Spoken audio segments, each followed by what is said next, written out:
This is the full story of how I accidentally found myself in a movie at the New York Film Festival. If you're new here, my name is Lucy, and my husband and I have been sharing our life in New York City for the past 2 or 3 years. Now, this is a little bit different from the rest of our content, but I hope you'll stick around because this story is crazy. This story starts pretty much exactly 2 years ago in October of 2022. My husband and I had recently moved back to New York. Long story short, we left New York during the pandemic. We had just come back. I'm a musical theater performer and I was auditioning for anything and everything I could get my hands on. One day I wake up to an Instagram DM. Not from anyone in the industry, but one of my high school best friends. The Instagram DM was a sharing of a post that had this big audition announcement for some mysterious Pavement musical.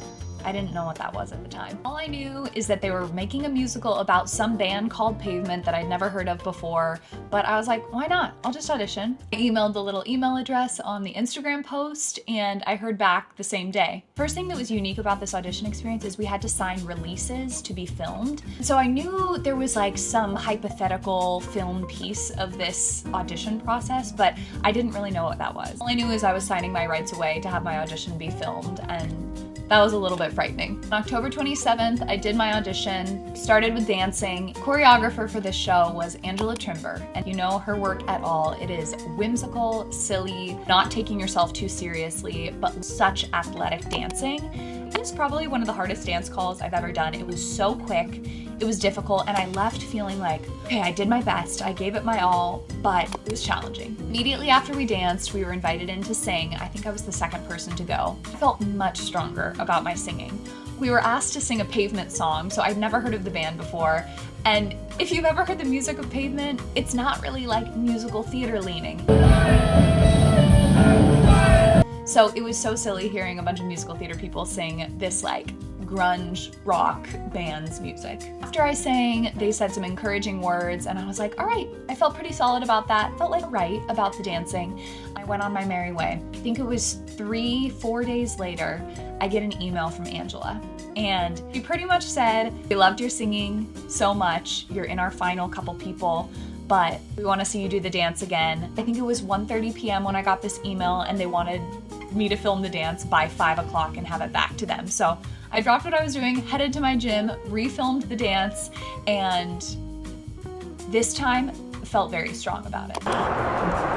Let's see. Here you go now. I booked the off-Broadway show! Oh, thank you so much, you guys! You did it, babe! You did it! Oh, I'm so proud of you. Oh, I'm so proud of you. And just about 24 hours later, I got an offer email for what turned out to be my off-Broadway debut. It was such a whirlwind. Everything happened in the course of a week, and I think rehearsals started 4 or 5 days later. I had no idea what to expect, but on my offer letter, I saw that like 3 big names were attached to the musical, and I was like, maybe this is a lot more legit than I thought. Once I got to rehearsals, this process was crazy. From start to finish of rehearsals, it was like nothing else I'd ever done. I felt an immense amount, and I think everyone did, of imposter syndrome coming in because it was a new musical. It was a big creative team out of LA. Me personally, like, I am a singer before I am a dancer. I felt like a fish out of water being in like dance heavy role. But the process was also so unique because it was extremely collaborative. We were all just kind of figuring it out, and it was not like any other show I'd done before because it was kind of written around the people that it's featuring. After only 3 weeks of rehearsals, our show was mounted downtown and we did 3 performances off Broadway for a limited run.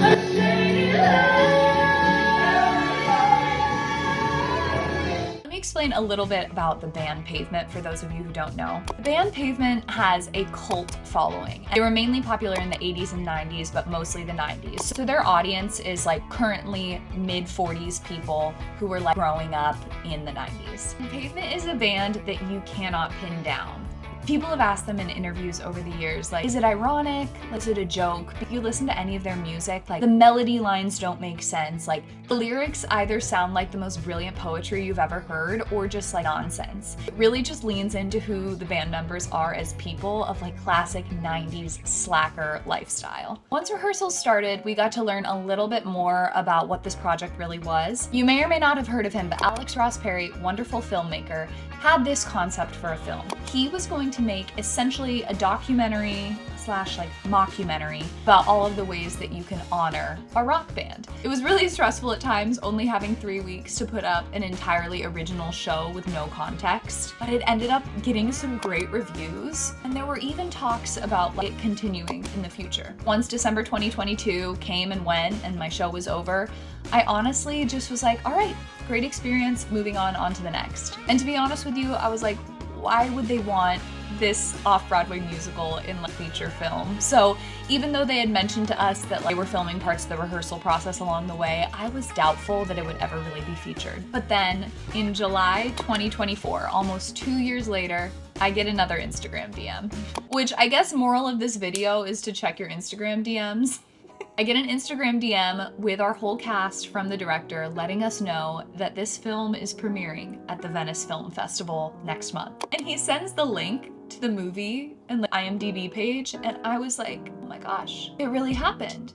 Like, we're on the cast list. And then I started to panic.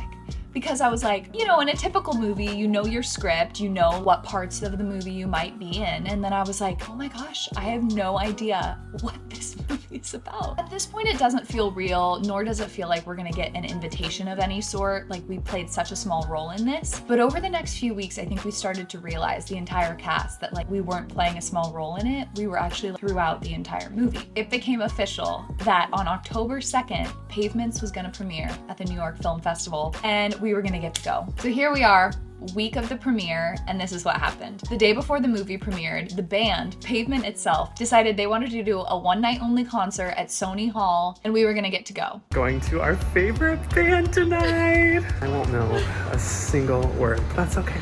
Off we go.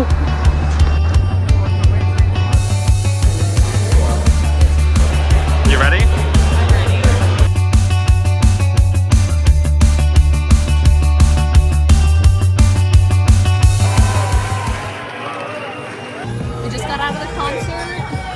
Let's find somewhere a little quieter to debrief.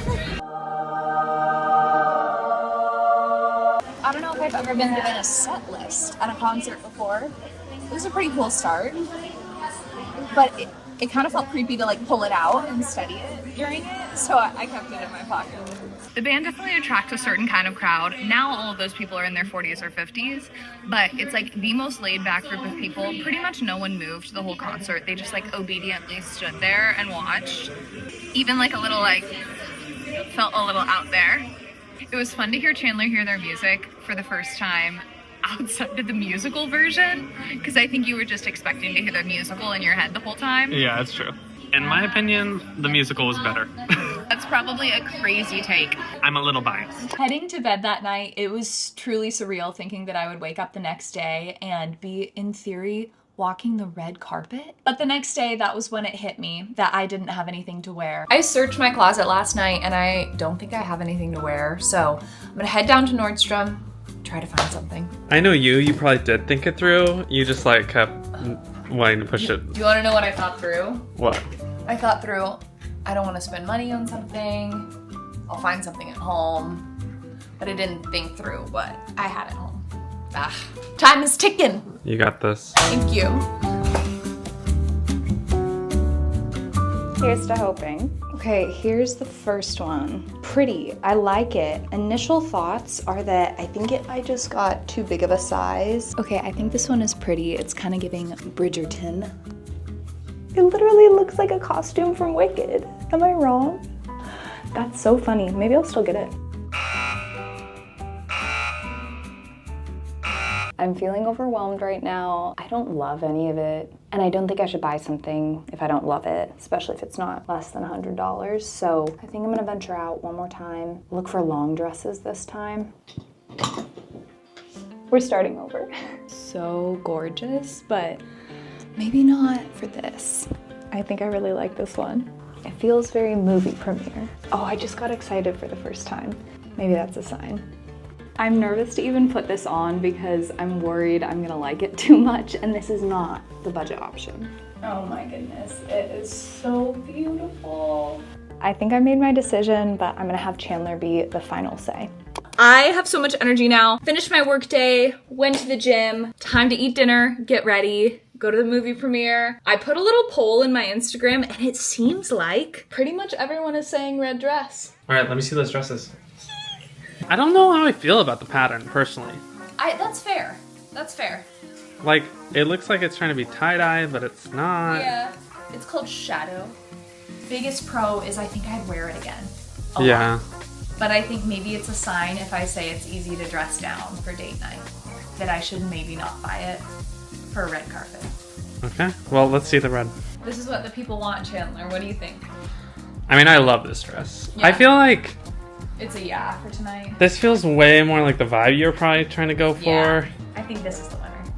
I think this is the winner, too. The New York Film Festival, if you don't know, it premieres at Lincoln Center, which was surreal because we live in the Upper West Side. Being able to walk to your first movie premiere was so surreal. I'm feeling good. I'm a little nervous, a little crampy, but I'm good. I'm so excited. I can't believe we're gonna have pictures taken of us. This is crazy. Just all the years of posing with you in pictures is coming in handy, you know? Do I think I'm gonna have a line in it? I don't know. I think maybe our like solo singing lines at the end might be in it, but we'll see. Don't show the shoes. I'm gonna change them. Chandler's carrying them. Yeah, let's just change them right here, don't you think? This is how the real A-listers do it. I don't know if the flash is creepy, but we'll go for it. I just wanted to say how proud I am of Lucy. She has been crushing it for many years now, and it's so cool to get to be a part of it and see it and cheer on from the sidelines. And I just wanted to say how proud I am of you. I love you. This is crazy. I know, this is really crazy. We walk by Lincoln Center every single week, almost every day. It was just one of those New York moments where you're like, how is this my life? When we got there, we really did. We got to walk the red carpet. So crazy. I wish I got to take a picture with Chandler because that would have been so cool. But it was so sweet being with the whole cast there. We got our first Getty images. That was very exciting. There was a little reception before the movie and then we got to walk in, and I am a movie goer. Like, I love going to the movie theater, and sitting down knowing that you would see your face on the screen was wild. It just had me thinking the whole time to never underestimate where your next opportunity could come from. And just to be a person who says yes to the next best thing in front of you. I never would have expected that like an Instagram DM telling me to audition for a musical off Broadway would lead to this.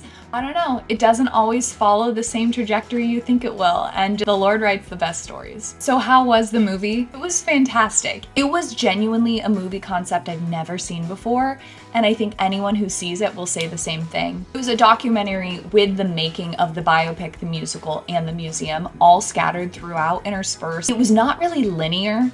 It was just quirky and heartwarming and like embarrassing and funny and serious and ironic and just all the things all at once. And the musical was in it a lot. By the end, the musical is really the key that brings the movie together and like underscores the big like finale. I just left being so thankful to God for opening doors that I could not have for myself, and really trusting God's timing on things in my life and knowing that my career trajectory has not looked linear, and that's okay. It really just felt like a gift.